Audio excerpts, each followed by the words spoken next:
I'm now going to look at two of Sir Nigel Gresley's very best designs, or most impressive designs, certainly. First of all was Cock of the North, a 282 heavy passenger locomotive designed for the route between Edinburgh and Aberdeen, which is quite steep in places and quite twisty and turny. So he needed a powerful locomotive with a good tractive effort that could get heavy trains started and maintained on slopes and so on. And he chose the 282 arrangement, and Cock of the North was the first of its class of 6 locomotives. And it was quite a surprise when Hornby announced they'd make a version of it in their railroad range about 8 or 9 years ago, I suppose the announcement was made. And it took 2 or 3 years to come to fruition. But when it did, I think most people were pretty pleased. I bought mine for about £70, and that, to me, okay, even though that quite a few years ago, was still a bargain, really. It's a big engine. It looks big beside Flying Scotsman, and it's certainly powerful. And the question is the model as powerful as the real thing was? First of all, just a bit more about it. Although it's in the railroad range, there are some quite delicate features. You may be able to see it's got separately fitted handrails along the boiler and just there in front of the cab, and also this, I'm not sure if that's the reversing lever, I'm not sure. Anyway, and an interesting set of valve gear you can't see in this view, but you'll see it later as it comes round. And a bit of basic railroad detail. The moulded handrails on the back of the cab and on the tender. A bit of a disappointment, I suppose, but for the money you can't really complain. The lining is simplified in this version. Rather than white, black, white, it's just 2 thin lines of white, but it is very thin and it does look the part. From normal viewing distances, it looks perfect. How does it run? Well, it's got a 3-pole can motor, the very cheap motor that Hornby use in their very smallest engines, in fact, but it's also fitted to a flywheel, and it does have pickup from all 8 of the driving wheels, so that gives it a much better chance of being smooth than the early 040s were, because they were notoriously bad at being able to control them. Anyway, let's just see how this one gets on.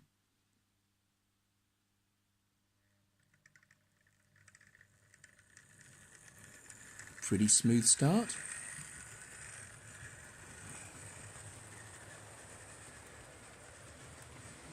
Just pulling 5 coaches at the moment.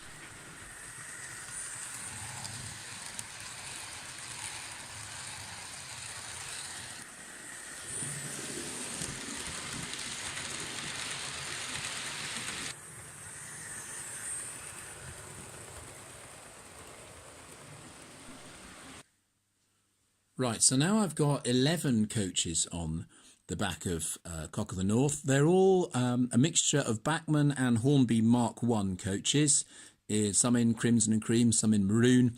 Obviously, these would never have run behind Cock of the North in reality because the locomotive was converted to a Pacific in 1942 or 43, something like that. So let's see how it copes with 11 coaches. Very easy start. Mind you, the coaches are on the straight here. What I do find is when they're on the corner, the weight of all the coaches behind sometimes causes derailments.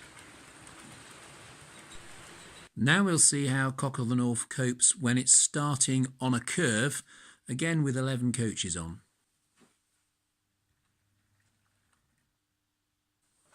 Okay, first time it's stalled. I think that stall is down to the 3-pole motor, to be honest. A flywheel doesn't really help a poor quality motor get started in the first place. And on my experience, the 5-pole motors that they stick on the higher range models are actually better than this. We'll give it another go.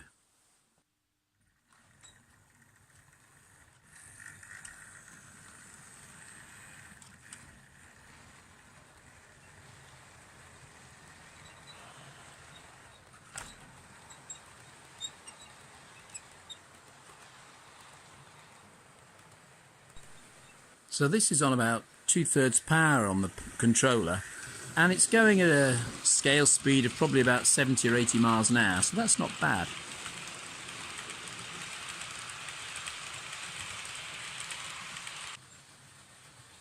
And this time I'm trying it on full power with a Gauge Master feedback controller, probably doing a scale speed of nearly 100 miles an hour.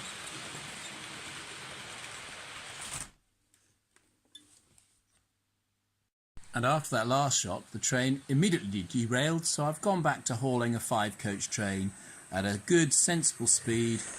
And on my layout, 5 coaches is a sensible size for a train. I've got 3rd radius and 4th radius curves and some flexi-track. Anything longer than that, to be honest, does look a bit silly, I think. You know, it's like, well, with any small round and round layout, the longer the train, the more daft it looks.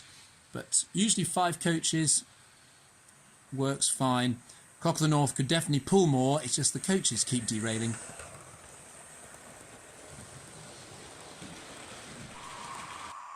Now here's what many people would consider to be Sir Nigel Gresley's pièce de résistance. It's the A4 Pacific, the class that produced Mallard, the world record holder for steam speed. And this one is Gadwall, the Hornby TTS model. It's my first TTS locomotive, sound fitted locomotive, and I was impressed by it, and so I got a couple more. This one's pulling 4 Pullman coaches, the sort with the lights inside. They're quite heavy, and their bogies and couplings don't always work very well together, which means that sometimes they derail on curves. I find that 4 coaches is usually fine, but more than that, and they tend to pull each other off when they're just going round various twists and turns. So let's have a go at Gadwall. What did I say about the locomotive? It's based on the old Hornby tender drive model, but it's loco drive with a 5-pole motor, I think.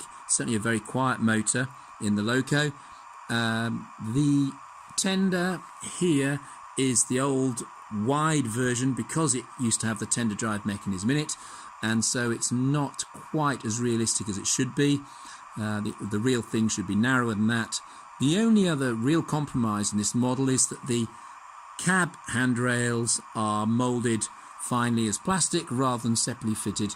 But apart from that, I think it looks good. And you can't really see the valve gear that much. They are a bit thicker. They're more like the crude, older style valve gear that Hornby used to use. But they have been chemically blackened, so they're not too obtrusive. They're not like those very shiny, garish versions in the 1970s. And the locomotive runs very smoothly. So let's see how it manages these 4 Pullmans.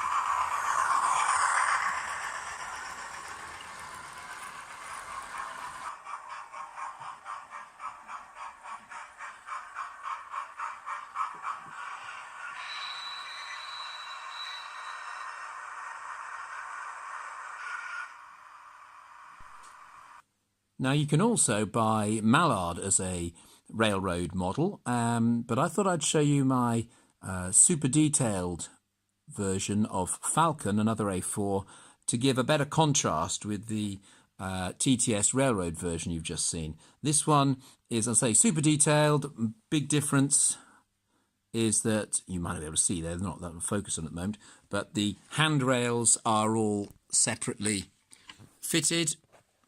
There we go, around the cab. Yeah, there's windows.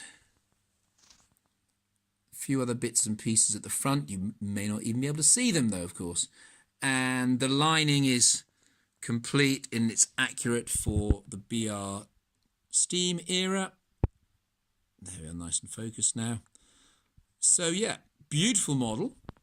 I think it's got the same motor in as the TTS Railroad version, so it's actually no smoother in fact. I'll just try it now. I've got a feedback controller on it, and you can see it setting off. It's pulling a rake of kit-built coaches for the Coronation, I think it was called Coronation, or the West Riding Limited.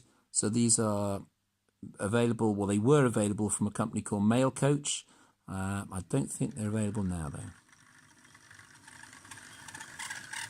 Yeah, the coaches are a bit squeaky in places.